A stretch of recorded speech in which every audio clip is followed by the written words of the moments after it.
ನಮಸ್ಕಾರ. 3 big breaking ಗೆ ಸ್ವಾಗತ. ನಾನು ನವಿತಾ ಅಜಯ್. ಎಲ್ಲೆಲ್ಲೂ ಕನ್ನಡದ ಕಂಪು, ಹುಟ್ಟಿದ ಊರನ್ನು ಮರೆಯದ ಹೆಮ್ಮೆಯ ಕನ್ನಡಿಗ. ಎಲ್ಲಾದರೂ ಇರು, ಎಂತಾದರೂ ಇರು, ಎಂದೆಂದಿಗೂ ನೀ ಕನ್ನಡವಾಗಿರು. ಇದು ಕೆನಡಾದಲ್ಲಿ ಕನ್ನಡ ವಿಶೇಷ. ಎಲ್ಲಾದರೂ ಇರು, ಎಂತಾದರೂ ಇರು, ಎಂದೆಂದಿಗೂ ನೀ ಕನ್ನಡವಾಗಿರು. ದೇಶದ ಆಚೆಗೂ ಮೊಳಗಿದೆ ಕನ್ನಡ ಡಿಂಡಿಮ. ಕೆನಡಾ ಸಂಸತ್ನಲ್ಲಿ ಕನ್ನಡದಲ್ಲೇ ಭಾಷಣ, ಕನ್ನಡಿಗನ ಭಾಷಾ ಪ್ರೇಮಕ್ಕೆ ಬಹುಪರಾಕ್. ದೇಶದ ಆಚೆಗೂ ಕನ್ನಡ ಡಿಂಡಿಮ ಮೊಳಗಿದೆ. ಕೆನಡಾ ಸಂಸತ್ನಲ್ಲಿ ಕನ್ನಡದಲ್ಲೇ ಭಾಷಣವನ್ನ ಮಾಡಿದ್ದಾರೆ. ಕನ್ನಡಿಗನ ಈ ಭಾಷಾ ಪ್ರೇಮಕ್ಕೆ ಬಹುಪರಾಕ್. ಕೆನಡಾದಲ್ಲಿ ಸಂಸದರಾಗಿದ್ದಾರೆ ಕನ್ನಡಿಗ. ನಮ್ಮ ತುಮಕೂರಿನ ಶಿರಾ ಮೂಲದ ಚಂದ್ರ ಆರ್ಯ ಕೆನಡಾ ಸಂಸತ್ನಲ್ಲಿ ಮಾತೃಭಾಷೆಯಲ್ಲೇ ಮಾತನಾಡಿದ್ದಾರೆ, ಭಾಷಣ ಮಾಡಿದ್ದಾರೆ. ಕುವೆಂಪು ಅವರ ಈ ಸಾಲುಗಳನ್ನು ಪಠಿಸಿದ್ದಾರೆ. ಕನ್ನಡದಲ್ಲಿ ಮಾತನಾಡಲು ಅವಕಾಶ ಸಿಕ್ಕಿದ್ದು ಹೆಮ್ಮೆ ಅಂತ ಹೇಳಿದ್ದಾರೆ. ಎಲ್ಲಾದರೂ ಇರು, ಎಂತಾದರೂ ಇರು, ಎಂದೆಂದಿಗೂ ನೀ ಕನ್ನಡವಾಗಿರು ಅಂತ ಕುವೆಂಪು ಬರೆದಿರುವ ಈ ಸಾಲುಗಳನ್ನು ಓದಿದ್ದಾರೆ ಚಂದ್ರ ಅವರ ಮಾತೃಭಾಷೆಯ ಪ್ರೀತಿಗೆ ಪ್ರಶಂಸೆಗಳು ವ್ಯಕ್ತವಾಗ್ತಾ ಇದೆ. ಕೆನಡಾ ಸಂಸತ್ನಲ್ಲಿ ಚಂದ್ರ ಅವರಿಗೆ ಅಭಿನಂದನೆಗಳ ಮಹಾಪೂರವೇ ಹರಿದು ಬಂದಿದೆ. ಯಾಕಂದ್ರೆ ಅವ್ರು ಹೇಳೋದು ಕನ್ನಡದಲ್ಲಿ ಮಾತನಾಡೋದಕ್ಕೆ ಅವಕಾಶ ಸಿಕ್ಕಿದ್ದು ಹೆಮ್ಮೆ. ಎಲ್ಲಾದರೂ ಇರು, ಎಂತಾದರೂ ಇರು, ಎಂದೆಂದಿಗೂ ನೀ ಕನ್ನಡವಾಗಿರು ಅಂತ ಹೇಳಿ ಕುವೆಂಪು ಬರೆದಿದ್ದಾರಲ್ಲ, ಆ ಸಾಲುಗಳನ್ನು ಓದಿದ್ದಾರೆ. ಈ ಮೂಲಕ ತನ್ನ ಮಾತೃಭಾಷಾ ಪ್ರೇಮವನ್ನ, ಕನ್ನಡ ಭಾಷೆಯ ಪ್ರೇಮವನ್ನ ಮೆರೆದಿದ್ದಾರೆ. ಚಂದ್ರ ಅವರ ಈ ಮಾತೃಭಾಷಾ ಪ್ರೀತಿಗೆ ಎಲ್ಲಾ ಕಡೆ ಪ್ರಶಂಸೆ ಕೂಡ ವ್ಯಕ್ತವಾಗ್ತಾ ಇದೆ. ಕೆನಡಾ ಸಂಸತ್ನಲ್ಲಿ ಚಂದ್ರ ಅವರಿಗೆ ಅಭಿನಂದನೆಯನ್ನ ಸಲ್ಲಿಸಲಾಗ್ತಾ ಇದೆ. ಕನ್ನಡಿಗನ ಭಾಷಾ ಪ್ರೇಮಕ್ಕೆ ಬಹುಪರಾಕ್ ಅಂದಿದ್ದಾರೆ. ಎಷ್ಟೋ ಸಂದರ್ಭದಲ್ಲಿ ನಾವು ನೋಡ್ತೀವಿ, ಕರ್ನಾಟಕದಲ್ಲೇ ಇದ್ದುಕೊಂಡು ಕನ್ನಡವನ್ನ ಮಾತನಾಡೋದಿಲ್ಲ, ಆದ್ರೆ ದೇಶದ ಆಚೆಗೂ ಕನ್ನಡ ಡಿಂಡಿಮವನ್ನ ಮೊಳಗಿಸಿದ್ದಾರೆ ಇವರು. ಮಾನ್ಯ ಸಭಾಪತಿ, ಕೆನಡಾ ದೇಶದ ಸಂಸತ್ತಿನಲ್ಲಿ ನನ್ನ ಮಾತೃಭಾಷೆ ಕನ್ನಡದಲ್ಲಿ ಮಾತನಾಡಲು ಅವಕಾಶ ಸಿಕ್ಕಿರುವುದಕ್ಕೆ ನನಗೆ ಸಂತೋಷವಾಗುತ್ತಿದೆ. ಭಾರತ ದೇಶದ ಕರ್ನಾಟಕ ರಾಜ್ಯದ ತುಮಕೂರು ಜಿಲ್ಲೆಯ ಸಿರಾ ತಾಲೂಕಿನ ದ್ವಾರಾಳು ಗ್ರಾಮದ ವ್ಯಕ್ತಿಯೊಬ್ಬ ಕೆನಡಾದಲ್ಲಿ ಸಂಸತ್ ಸದಸ್ಯನಾಗಿ ಆಯ್ಕೆಯಾಗಿ ಮತ್ತು ಕನ್ನಡದಲ್ಲಿ ಮಾತನಾಡುವುದು ಸುಮಾರು 5 ಕೋಟಿ ಕನ್ನಡಿಗರಿಗೆ ಹೆಮ್ಮೆಯ ಕ್ಷಣವಾಗಿದೆ. ಕೆನಡಾ ದೇಶದ ಕನ್ನಡಿಗರು 2018ನೇ ಇಸವಿಯಲ್ಲಿ ಕೆನಡಾದ ಈ ಸಂಸತ್ತಿನಲ್ಲಿ ಕನ್ನಡ ರಾಜ್ಯೋತ್ಸವವನ್ನು ಆಚರಿಸಿದರು. ರಾಷ್ಟ್ರಕವಿ ಕುವೆಂಪು ಬರೆದಿರುವ ಮತ್ತು ನಡಸಾರ್ವಭೌಮ ಡಾಕ್ಟರ್ ರಾಜ್ಕುಮಾರ್ ಹಾಡಿರುವ ಭಾವಗೀತೆಯ ಕೆಲವು ಪದಗಳೊಂದಿಗೆ ನನ್ನ ಹೇಳಿಕೆಯನ್ನು ಮುಗಿಸುತ್ತಿದ್ದೇನೆ. ಎಲ್ಲಾದರೂ ಇರು, ಎಂತಾದರೂ ಇರು, ಎಂದೆಂದಿಗೂ ನೀ ಕನ್ನಡವಾಗಿರು. ಧನ್ಯವಾದಗಳು ಸಭಾಪತಿ.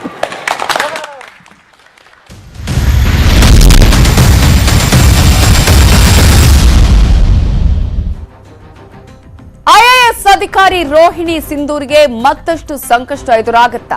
ಮೈಸೂರು ಜಿಲ್ಲಾಧಿಕಾರಿ ಆಗಿದ್ದಂತಹ ಸಂದರ್ಭದಲ್ಲಿ ಕೇಳಿ ಬಂದಂತಹ ಆರೋಪಗಳ ವಿಚಾರಣೆಯನ್ನ ಮಾಡೋದಕ್ಕೆ ಈಗ ತನಿಖೆಗೆ ಆದೇಶವನ್ನ ಮಾಡಲಾಗಿದೆ. 4 ಪ್ರಕರಣಗಳ ತನಿಖೆಗೆ ಸರ್ಕಾರ ಆದೇಶವನ್ನ ನೀಡಿದೆ. ಮೈಸೂರು ಡಿಸಿ ಆಗಿದ್ದಂತಹ ಸಂದರ್ಭದಲ್ಲೇ ಅವರ ವಿರುದ್ಧ ಈ ಆರೋಪಗಳು ಕೇಳಿ ಬಂದಿದ್ವು. 4 ಪ್ರಕರಣಗಳ ತನಿಖೆಗೂ ಕೂಡ ಸರ್ಕಾರ ಆದೇಶವನ್ನ ಮಾಡಿದೆ. ಈ ಪ್ರಕಾರ 30 ದಿನಗಳಲ್ಲಿ ತನಿಖೆಯನ್ನ ಮಾಡಿ ವರದಿ ಕೊಡಬೇಕು ಅಂತ ಹೇಳಿ ಸರ್ಕಾರ ಆದೇಶ ಮಾಡಿದ್ದು, ಅಧೀನ ಕಾರ್ಯದರ್ಶಿ ಜಯರಾಮ್ ನೇತೃತ್ವದಲ್ಲಿ ಈ ಒಂದು ತನಿಖೆ ನಡೆಯಲಿದೆ. ಶಾಸಕ ಸಾರಾ ಮಹೇಶ್ ಈ 4 ಆರೋಪಗಳನ್ನ ಮಾಡಿದ್ರು.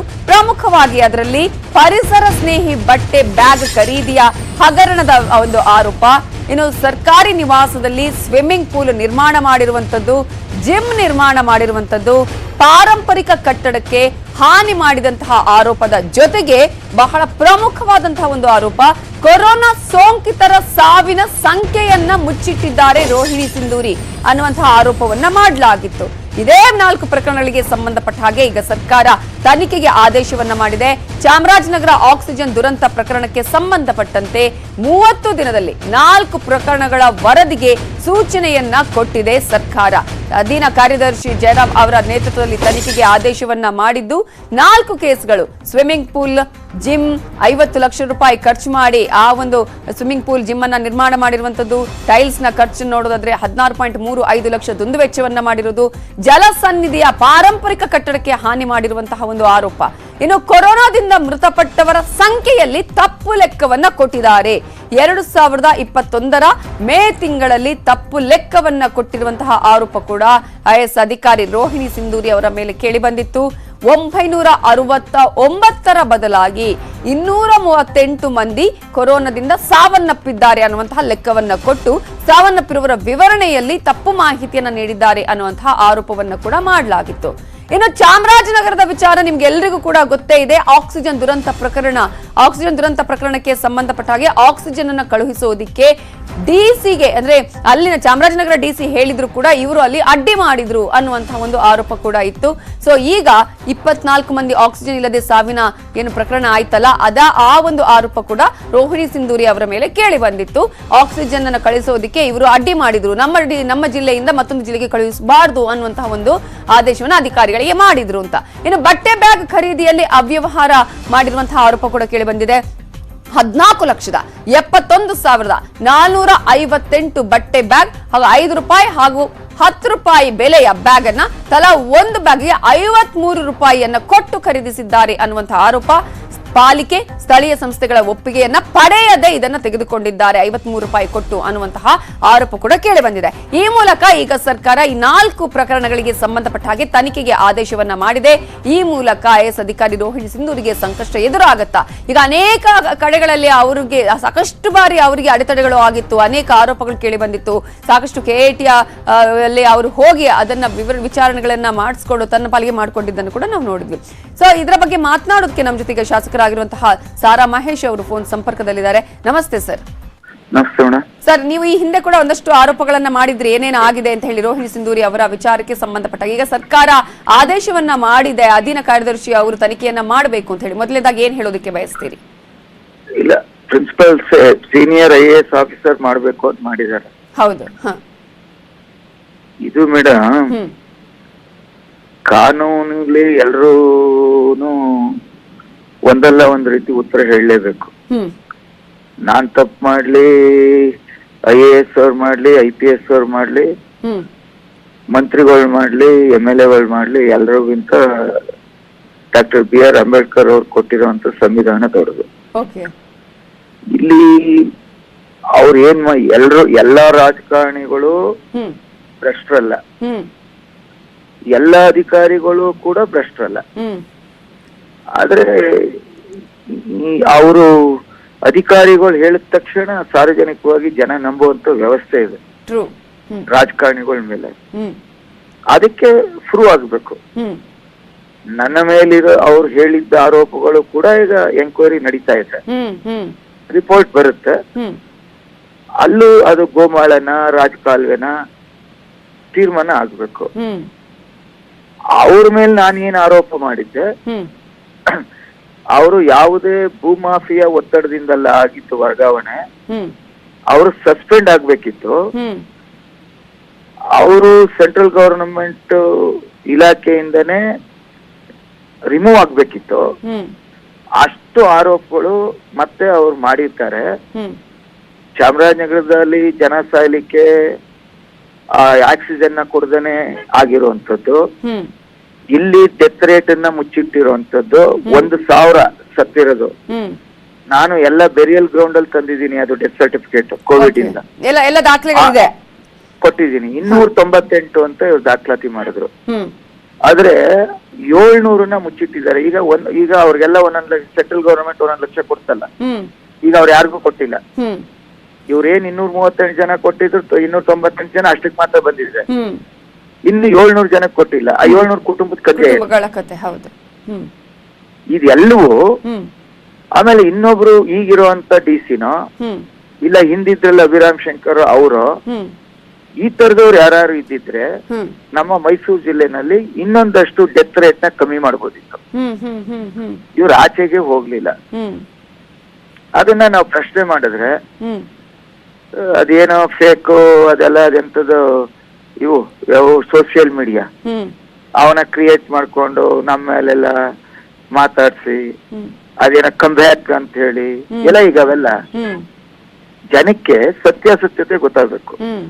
ಸರ್, ಈಗ ಅವರು ಹೇಳ್ತಾ ಇದ್ದಿದ್ದು ಆ ಸಂದರ್ಭದಲ್ಲಿ ನಮ್ಮ ಮೈಸೂರಿಗೇನೆ ಇಲ್ಲಿ ಆಕ್ಸಿಜನ್ ಇರ್ಲಿಲ್ಲ, ಸೊ ನಾವು ಬೇರೆ ಕಡೆ ಹೇಗುದು, ನಮ್ಮ ಜನರು ಇಂಪಾರ್ಟೆಂಟ್ ಅನ್ನುವಂತ ಮಾತುಗಳನ್ನ ಹೇಳ್ತಾ ಇದ್ರು. ಅದನ್ನ ಎಂಕ್ವೈರಿಲಿ ಬರ್ಲಿ ಮೇಡಮ್.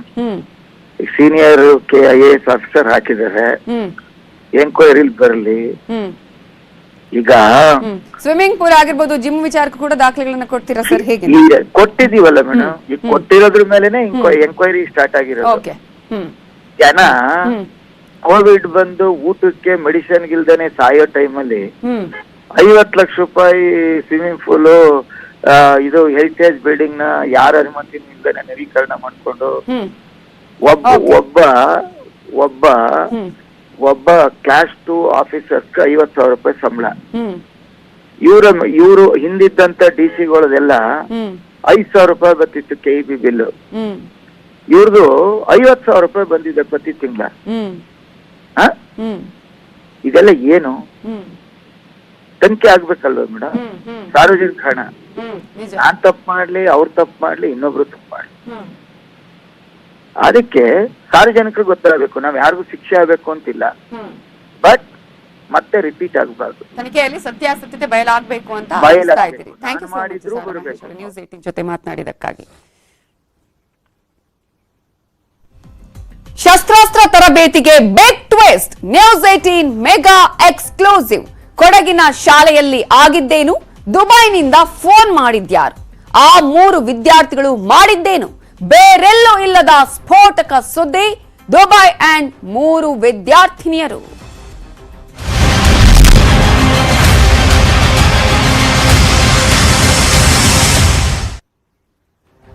ಕೊಡಗಿನಲ್ಲಿ ತ್ರಿಶೂಲ ದೀಕ್ಷೆಯ ಎಕ್ಸ್ಕ್ಲೂಸಿವ್ ಸುದ್ದಿ ಇದು. ತ್ರಿಶೂಲ ದೀಕ್ಷೆಯ ಸುದ್ದಿಯನ್ನ ಬ್ರೇಕ್ ಮಾಡಿದ್ದೆ ನಿಮ್ಮ ನ್ಯೂಸ್ 18 ಕನ್ನಡ. ಶಸ್ತ್ರಾಸ್ತ್ರ ತರಬೇತಿಗೆ ಈಗ ಬಿಗ್ ಟ್ವಿಸ್ಟ್ ಸಿಕ್ಕಿದೆ. ಕೊಡಗಿನಲ್ಲಿ ನೋಡಿದಂತಹ ತ್ರಿಶೂಲ ದೀಕ್ಷೆಯ ಎಕ್ಸ್ಕ್ಲೂಸಿವ್ ಸುದ್ದಿ. ಈಗಾಗಲೇ ಈ ಒಂದು ತ್ರಿಶೂಲ ದೀಕ್ಷೆಯ ಸುದ್ದಿಯನ್ನ ನಿಮ್ಮ ನ್ಯೂಸ್ 18 ಕನ್ನಡ ಎಕ್ಸ್ಕ್ಲೂಸಿವ್ ಆಗಿ ಬ್ರೇಕ್ ಮಾಡಿತ್ತು, ಸುದ್ದಿಯನ್ನ ಪ್ರಸಾರ ಮಾಡಿತ್ತು, ಏನಾಗ್ತಾ ಇದೆ ಅನ್ನುವಂತಹ ವಿಚಾರವನ್ನ ತಿಳಿಸಿತ್ತು. ಈಗ ಇದೇ ವಿಚಾರದ ಮತ್ತೊಂದು ಸ್ಫೋಟಕ ಎಕ್ಸ್ಕ್ಲೂಸಿವ್ ಸುದ್ದಿ. ಕೊಡಗಿನಲ್ಲಿ ತ್ರಿಶೂಲ ದೀಕ್ಷೆಗೆ ದುಬೈನಲ್ಲಿರೋರಿಂದ ವಿರೋಧ ವ್ಯಕ್ತವಾಗಿದೆಯಂತೆ. ತ್ರಿಶೂಲ ದೀಕ್ಷೆಯಿಂದ ಯಾರ್ಯಾರಿಗೆ ಏನೇನಾಗಿದೆ? ನ್ಯೂಸ್ 18 ನಲ್ಲಿ ಮತ್ತೊಂದು ಸ್ಫೋಟಕ ಎಕ್ಸ್ಕ್ಲೂಸಿವ್ ಸುದ್ದಿಯನ್ನ ನಿಮ್ಮ ಮುಂದೆ ಇಡ್ತಾ ಇದ್ದೀವಿ. ಹಾಗಾದ್ರೆ ಈ ದೀಕ್ಷೆ ಕಾರ್ಯಕ್ರಮ ನಡೆದ ಶಾಲೆಯ ವಿದ್ಯಾರ್ಥಿಗಳಿಗೆ ಏನಾಯ್ತು? ಶಾಲೆಯನ್ನೇ ಬಿಟ್ಟು ಹೋಗುವಂತಹ ಮನಸ್ಥಿತಿ ಬಂದಿದ್ ಹೇಗೆ? ನಾವೇ ಬ್ರೇಕ್ ಮಾಡಿದ ಸುದ್ದಿ ಇದು, ನಮ್ಮದೇ ಫಾಲೋ ಅಪ್. ಏನಾಗಿದೆ ತ್ರಿಶೂಲ ದೀಕ್ಷೆ ನಡೆದಂತಹ ಆ ಶಾಲೆಯಲ್ಲಿ? ಆ ಶಾಲೆಯ ವಿದ್ಯಾರ್ಥಿಗಳಿಗೆ ಏನಾಯ್ತು? ಎಲ್ಲಿಂದ ಕರೆ ಬಂದಿದೆ? ಸಾಯಿ ಶಂಕರ ವಿದ್ಯಾಸಂಸ್ಥೆಯಲ್ಲಿ ತ್ರಿಶೂಲ ದೀಕ್ಷೆ ನಡೆದ ಪ್ರಕರಣಕ್ಕೆ ಸಂಬಂಧಪಟ್ಟ ಹಾಗೆ ಶಿಕ್ಷಣ ಸಂಸ್ಥೆಯಿಂದ ಹೊರ ಹೋದ್ರಂತೆ 3 ಮುಸ್ಲಿಂ ವಿದ್ಯಾರ್ಥಿಗಳು. ತ್ರಿಶೂಲ ದೀಕ್ಷೆ ಬಂದೂಕು ತರಬೇತಿ ನಂತರ ಶಾಲೆಯಿಂದ ಹೊರಕ್ಕೆ ಹೋಗಿದ್ದಾರಂತೆ. ಸಾಯಿ ಶಂಕರ ವಿದ್ಯಾಸಂಸ್ಥೆಯಲ್ಲಿ ತ್ರಿಶೂಲ ದೀಕ್ಷೆ ಪ್ರಕರಣ ನಡೆದ ಬಳಿಕ ಈ ಘಟನೆ ಆಗಿದೆ. ಆ ಒಂದು ಪ್ರಕರಣ ಆದ ಬಳಿಕ ಈಗ ವಿದ್ಯಾರ್ಥಿಗಳು ಆ ಶಾಲೆಯಿಂದ ಹೊರ ಹೋಗಿದ್ದಾರೆ. 3 ವಿದ್ಯಾರ್ಥಿಗಳು ಆ ಶಾಲೆಯಿಂದ ಹೊರಕ್ಕೆ ಹೋಗಿದ್ದಾರಂತೆ. 3 ವಿದ್ಯಾರ್ಥಿಗಳ ಪೋಷಕರಿಗೆ ಬಂತ ಹಾಗಾದ್ರೆ ವಿದೇಶದಿಂದ ಕಾಲ್ ಅನ್ನುವ ಪ್ರಶ್ನೆ. ಆ ವಿದೇಶಿ ಕಾಲ್ನಿಂದಾಗಿ ಭಯ ಬಿದ್ರ ಪೋಷಕರು. ವಿದೇಶದಿಂದ ಕಾಲ್ ಬರ್ತಿದ್ದಂತೆ ವರ್ಗಾವಣಾ ಪತ್ರವನ್ನ ಪಡೆದ್ರ, TCಯನ್ನ ಪಡ್ಕೊಂಡು ಹೋದ್ರ. ದುಬೈನಿಂದ ಕರೆ ಮಾಡಿ ಮಕ್ಕಳ ಪೋಷಕರಿಗೆ ಒತ್ತಡ ಹಾಕಿದ್ದಾರೆ. TC ಪಡೆದು ಮಕ್ಕಳನ್ನ ಪೋಷಕರು ಬೇರೆ ಶಾಲೆಗೆ ಸೇರಿಸಿದ್ದಾರೆ. ಸಾಯಿ ಶಂಕರ ವಿದ್ಯಾಸಂಸ್ಥೆಯ ಅಧ್ಯಕ್ಷರಾಗಿರುವ ಜರು ಗಣಪತಿ ಇದರ ಬಗ್ಗೆ ಸ್ಪಷ್ಟನೆಯನ್ನ ಕೊಟ್ಟಿದ್ದಾರೆ. ಹೌದು, ವಿದೇಶಿ ಕಾಲ್ ಬಂದಿದೆ, ಇದರಿಂದಾಗಿ TCಯನ್ನ ಪಡ್ಕೊಂಡು ಹೋಗಿದ್ದಾರೆ ವಿದ್ಯಾರ್ಥಿಗಳ ಪೋಷಕರು ಅನ್ನೋದು ಆ ಶಾಲೆಯ ಅಧ್ಯಕ್ಷರಾಗಿರುವಂತಹ ಜರು ಗಣಪತಿ ಅವರು ಕೊಟ್ಟಿರುವ ಸ್ಪಷ್ಟನೆ. ವಿದೇಶಿ ಕಾಲ್ ಬಗ್ಗೆ ತನಿಖೆ ಆಗಬೇಕು ಅಂತ ಒತ್ತಡ ಹೆಚ್ಚುತ್ತಾ ಇದೆ. ಸರ್ಕಾರಕ್ಕೆ VHP ಮುಖಂಡರು ಒತ್ತಾಯವನ್ನ ಮಾಡ್ತಿದ್ದಾರೆ. ವಿದೇಶಿ ಕಾಲ್ ರಹಸ್ಯ ಏನು ಅನ್ನೋದನ್ನ ಭೇದಿಸಬೇಕು ಅಂತ ಹೇಳಿ ಮನವಿಯನ್ನ ಮಾಡ್ಕೊಳ್ತಾ ಇದ್ದಾರೆ. ಈಗಾಗಲೇ ಈ ಒಂದು ಪ್ರಕರಣದಿಂದ ಶಾಲೆಯ ಬಗ್ಗೆ ಸಾಕಷ್ಟು ವಿಚಾರಗಳು ಹೊರಬರ್ತಾ ಇದೆ. ಅಂದ್ರೆ ಶಾಲೆಯ ಬಗ್ಗೆ ಒಂದಷ್ಟು ಬೇರೆಯದೇ ರೀತಿಯಾದಂತಹ ಹೆಸರು ಕೇಳಿ ಬರ್ತಾ ಇದೆ ಅನ್ನುವಂತಹ ಒಂದು ಆತಂಕವನ್ನ ವ್ಯಕ್ತಪಡಿಸಿದ್ದಾರೆ ಜರು ಗಣಪತಿ. ನಾವು ಈ ತರ ಏನು ಮಾಡಿಲ್ಲ. 3 ಮಕ್ಕಳಿಗೆ ಯಾರೋ ಹೇಳಿದಾರಂತೆ ನಾವು TC ತಕೊಂಡು ಹೋಗ್ತೀವಿ, ನಮಗೆ ಬಂದಿಲ್ಲ, ಪ್ಯಾರೆಂಟಿಗೆ ದುಬೈಯಿಂದ ಕಾಲ್ ಬಂತಂತೆ, ನೀವು ಫೀಸ್ ಕಟ್ಟಿದ್ರು ಪರವಾಗಿಲ್ಲ, ನೀವು ಮಕ್ಕಳನ್ನ ಬೇರೆ ನಾವು ವಿರಾಜಪೇಟೆಗೆ ಬೇಕಾದ್ರೆ ಬಸ್ ಕಳಿಸ್ತೀವಿ, ನೀವು ಅಲ್ಲಿಂದ ನಮ್ಮ ಮುಸ್ಲಿಂ ಶಾಲೆಗೆ ನೀವು ಅಲ್ಲಿ ಸೇರಿಸಿ ನಾವು ಕಳಿಸ್ತೀವಿ ಅಂತ ಹೇಳಿದಾರಂತೆ. ನಮ್ಮಲ್ಲಿ ಸುಮಾರು ಮಕ್ಕಳಿದ್ದಾರೆ, ಮುಸ್ಲಿಂ ಟೀಚರ್ಸು ಇದ್ದಾರೆ, ಆದರೆ ಇನ್ನು ಮಕ್ಕಳು ಇದ್ದಾರೆ. ಈ ವರ್ಷನೂ ಹೊಸ ಮಕ್ಕಳು ಸೇರಿಸಿದ್ದಾರೆ, ಇನ್ನೂ 3 ಮಕ್ಕಳಿದ್ದಾರೆ. ಕಟ್ತೀವಿ ಅಂತ ಹೇಳಿದ್ರಂತೆ. ನೀವು ಎಷ್ಟು ಫೀಸ್ ಕಟ್ಟಿದ್ರು ನಾವು ಅದನ್ನ ನೀವು ಅವ್ರು ಕಟ್ಲಿ, ನಾವು ಪುನಃ ಕಟ್ತೀವಿ, ಬೇರೆ ಶಾಲೆಗೆ ಸೇರಿಸಿ ಅಂತ. ಯಾವುದೇ ರೀತಿಯಾದಂತಹ ಭಯೋತ್ಪಾದಕ ಕೃತ್ಯವನ್ನು ಹಿಂದೂ ಮಾಡುವುದಿಲ್ಲ, ಯಾವುದೇ ರೀತಿಯಾದಂತಹ ಕಾನೂನು ಬಾಹಿರ ಕೃತ್ಯವನ್ನು ಹಿಂದೂ ಮಾಡುವುದಿಲ್ಲ. ಸಾಯಿ ಶಂಕರ್ ಶಾಲೆಯಲ್ಲಿ ಭಜರಂಗದಳ ಏನು 2022ನೇ ಇಸವಿಯ ಪ್ರಶಿಕ್ಷಣ ವರ್ಗವನ್ನು 7 ದಿನಗಳ ಕಾಲ ನಡೆಸಿದೆ. ಅಲ್ಲಿ ತ್ರಿಶೂಲ ದೀಕ್ಷೆಯನ್ನು ಕೊಟ್ಟಿದ್ದಾರೆ, ಬಂದೂಕು ಟ್ರೈನಿಂಗನ್ನು ಕೊಟ್ಟಿದ್ದಾರೆ ಅನ್ನೋ ಆರೋಪಗಳನ್ನು ಮಾಡಿ ಇಡೀ ರಾಜ್ಯದಲ್ಲಿ, ರಾಷ್ಟ್ರದಲ್ಲಿ ಬಹಳಷ್ಟು ದೊಡ್ಡ ಸುದ್ದಿಯನ್ನು ಮಾಡಿದರು, ಹಬ್ಬಿಸಿದರು. ತದನಂತರದಲ್ಲಿ ಮತಾಂಧ ಮನಸ್ಸಿನ ವ್ಯಕ್ತಿಗಳು ಆಸಕ್ತಿಯಿಂದ ಪಠ್ಯ ಪ್ರವಚನಗಳನ್ನು ಕಲಿತಾ ಇದ್ದಂತಹ ಮಕ್ಕಳನ್ನು, ಮುಸಲ್ಮಾನ ಕುಟುಂಬಕ್ಕೆ ಸೇರಿದ ಮಕ್ಕಳಿಗೆ ಅವರ ತಾಯಂದಿರಿಗೆ, ತಂದೆಯವರಿಗೆಲ್ಲ ಫೋನ್ ಮಾಡಿ, ಹೊರದೇಶದಿಂದ ಫೋನ್ ಮಾಡಿ, ಸಾಯಿ ಶಂಕರ ಶಾಲೆ ಹಿಂದುತ್ವಕ್ಕೆ ಸಪೋರ್ಟ್ ಕೊಡ್ತಾ ಇದೆ, ನಿಮ್ಮ ಮಕ್ಕಳನ್ನು ಕಲಿಯುವಿಕೆಗೋಸ್ಕರ ಅಲ್ಲಿ ಕಳಿಸಬಾರ್ದು, ಅದಕ್ಕೆ ಬೇರೆ ವ್ಯವಸ್ಥೆಯನ್ನು ಮುಸ್ಲಿಂ ಸಮಾಜ ಮಾಡ್ತದೆ ಅನ್ನುವ ಕುಮ್ಮಕ್ಕನ್ನು ನೀಡಿ ಅಲ್ಲಿಂದ 3 ಮಕ್ಕಳು ನಮಗೆ TC ಬೇಕು ಅಂತಂದ್ಬಿಟ್ಟು ಟ್ರಾನ್ಸ್ಫರ್ ಸರ್ಟಿಫಿಕೇಟ್ ತಗೊಂಡು ಹೋಗಿದ್ದಾರೆ.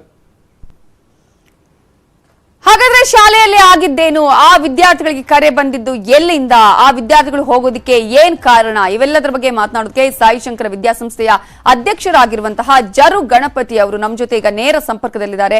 ಜರು ಗಣಪತಿ ಅವರೇ, ಇವೆಲ್ಲದರ ಬಗ್ಗೆ ನಿಮ್ಮ ಹತ್ರ ನಾನು ಮಾತನಾಡಿಸ್ತೀನಿ. ಏನಾಯ್ತು, ಏನೇನು ಆಗ್ತಾ ಇದೆ, ಈ ವಿದ್ಯಾಸಂಸ್ಥೆಗೆ ಯಾವ ರೀತಿಯಾಗಿ ಈಗ ಬೇರೆಯದ್ದಂತಹ ಒಂದು ಹೆಸರು ಬರುವಂತಹ ರೀತಿಯಲ್ಲಿ ಕೆಲಸಗಳು ಆಗ್ತಾ ಇದೆ ಅಂತ ಹೇಳಿ, ಅದಕ್ಕಿಂತ ಮುಂಚೆ ಒಂದು ಚಿಕ್ಕ ಬ್ರೇಕ್. Welcome back.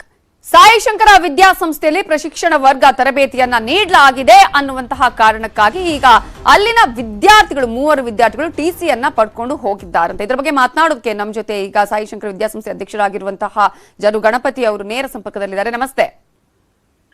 ನಮಸ್ತೆ. ಜರು ಗಣಪತಿ ಅವರೇ, ಈಗ ಈ ಒಂದು ವಿಚಾರ ದೊಡ್ಡ ಮಟ್ಟದಲ್ಲಿ ಸುದ್ದಿ ಆಯ್ತು, ಆ ನಂತರ ಏನಾಯ್ತು? ಯಾವಾಗ ಬಂದ್ರು ವಿದ್ಯಾರ್ಥಿಗಳು?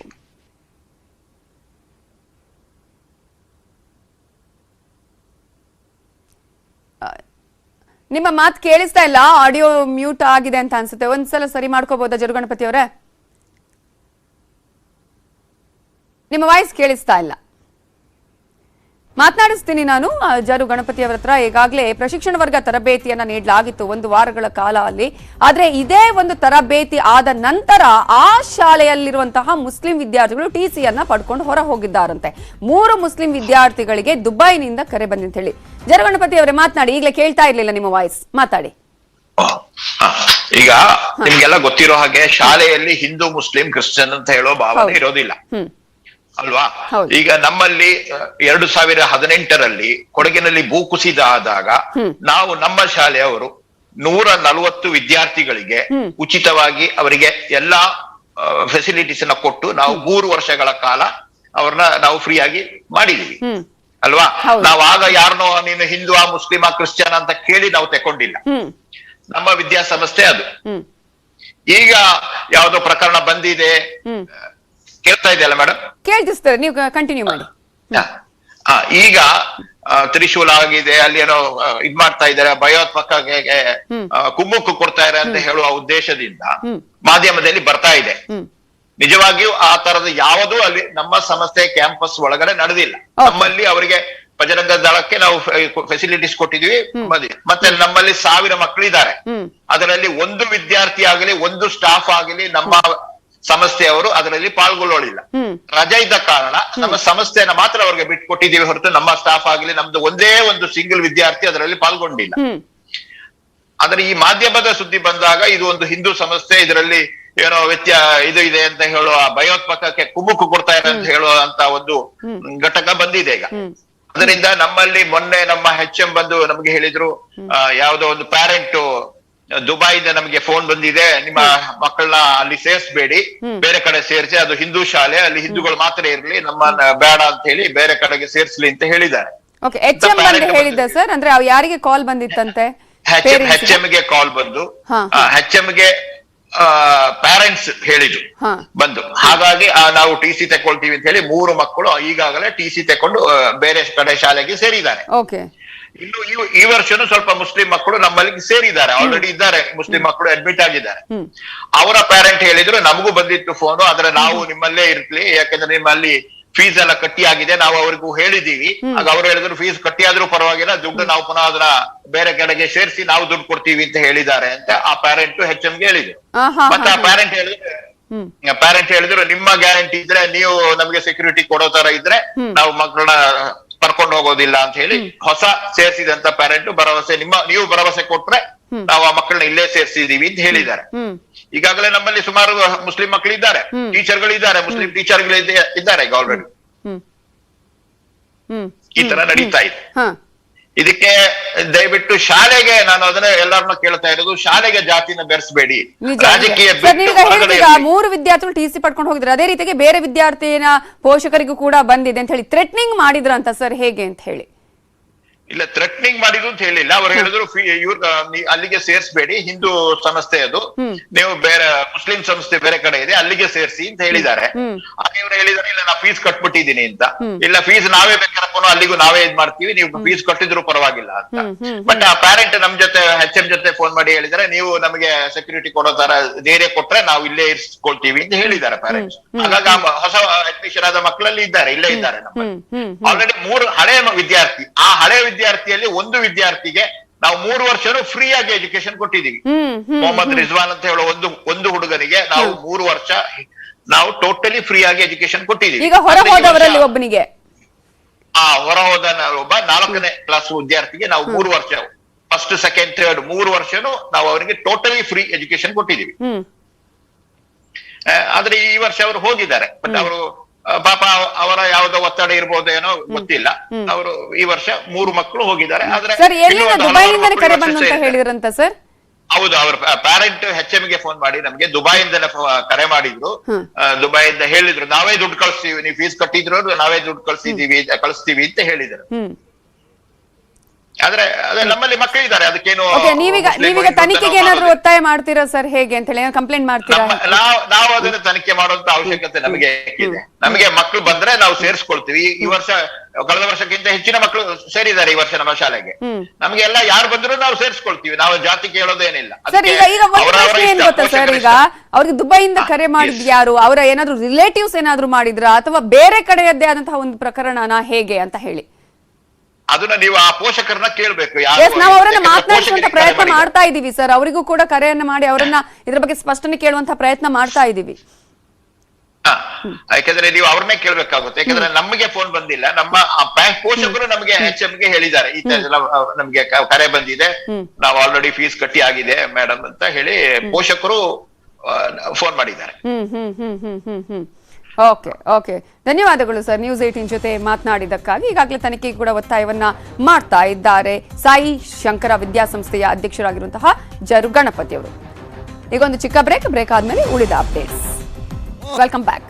ಮಳೆ ನಿಂತು ಹೋದ ಮೇಲೂ ನಿಂತಿಲ್ಲ ರಾಜಕಾರಣ, ಸಾಂತ್ವನ ಹೇಳುವ ನೆಪ ರಾಜಕಾರಣಿಗಳ ಪರೇಡ್. ಸಂತ್ರಸ್ತರ ಮನೆಗಳ ಮುಂದೆ ಡ್ರಾಮಾ ಮಾಡ್ತಿದ್ದಾರೆ ನಾಯಕರು. ನಿನ್ನೆ ಸಿಎಂ ಬಸವರಾಜ ಬೊಮ್ಮಾಯಿ, ಮಾಜಿ ಸಿಎಂ ಸಿದ್ದರಾಮಯ್ಯ ಟೂರ್ ಹಾಕಿದ್ರು. 3ನೇಯವರಾಗಿ ಇವತ್ತು ಮಾಜಿ ಸಿಎಂ ಕುಮಾರಸ್ವಾಮಿ ಎಲ್ಲಾ ಕಡೆ ವಿಸಿಟ್ ಮಾಡಲಿದ್ದಾರೆ. ಕುಮಾರಸ್ವಾಮಿ ಟೂರ್ ಬೆನ್ನಲ್ಲೇ ಇವತ್ತು ಮತ್ತೆ ಸಿಎಂ ಸಿಟಿ ರೌಂಡ್ಸ್ ಮಾಡ್ತಾರೆ. ಬೆಳಗ್ಗೆ 8ರಿಂದ 9 ಗಂಟೆವರೆಗೆ ಸಿಎಂ ಬೆಂಗಳೂರು ರೌಂಡ್ಸ್ ಮಾಡಲಿದ್ದು, ಸಾಯಿ ಬಡಾವಣೆ, ನಾಗಪ್ಪರೆಡ್ಡಿ ಬಡಾವಣೆ, ಪೈ ಬಡಾವಣೆಗೆ ಭೇಟಿಯನ್ನ ಕೊಡ್ತಾ ಇದ್ದಾರೆ. ಆ ನೇರ ಪ್ರಸಾರದ ದೃಶ್ಯಗಳನ್ನ ನೀವು ನೋಡ್ತಾ ಇದ್ದೀರಾ. ಈಗಾಗಲೇ ಸಿಎಂ ಸಿಟಿ ರೌಂಡ್ಸ್ ಅನ್ನ ಮಾಡ್ತಾ ಇದ್ದಾರೆ. ಅಲ್ಲಿ ಮನವಿಯನ್ನ ಸಲ್ಲಿಸಲಾಗ್ತಾ ಇದೆ, ಏನೇನ್ ಸಮಸ್ಯೆಗಳಾಗಿದೆ ಅನ್ನುವಂತಹ ಪರಿಶೀಲನೆಯನ್ನ ಕೂಡ ಸಿಎಂ ಈಗ ಅಲ್ಲಿ ಮಾಡ್ತಾ ಇದ್ದಾರೆ. ಮಳೆ ಪೀಡಿತ ಪ್ರದೇಶಗಳ ಹಾನಿ ಬಗ್ಗೆ ಪರಿಶೀಲನೆಯನ್ನ ನಡೆಸ್ತಾ ಇದ್ದಾರೆ ಸಿಎಂ. ನಿನ್ನೆ ಸಾಕಷ್ಟು ಜನ ನಾಯಕರುಗಳು ಮಾಡಿದ್ರು. ಮಾಜಿ ಸಿಎಂ ಸಿದ್ದರಾಮಯ್ಯ ಅವರು ಮಾಡಿದ್ರು, ಸಿಎಂ ಕೂಡ ಸಿಟಿ ರೌಂಡ್ಸ್ ಮಾಡಿದ್ರು. ಇವತ್ತು ಮತ್ತೆ ಸಿಎಂ ಸಿಟಿ ರೌಂಡ್ಸ್ ಮಾಡ್ತಾ ಇದ್ದಾರೆ. ಇವತ್ತು HD ಕುಮಾರಸ್ವಾಮಿ ಅವರು ಸಿಟಿ ರೌಂಡ್ಸ್ ಅನ್ನ ನಡೆಸಲಿದ್ದಾರೆ. ಇವಿಷ್ಟೇ ಹೊತ್ತಿನ ಪ್ರಮುಖ ಸುದ್ದಿ. ನೋಡ್ತಾ ಇರಿ ನ್ಯೂಸ್ 18 ಕನ್ನಡ, ಜಾಲ ನಮ್ಮದು, ಬಲ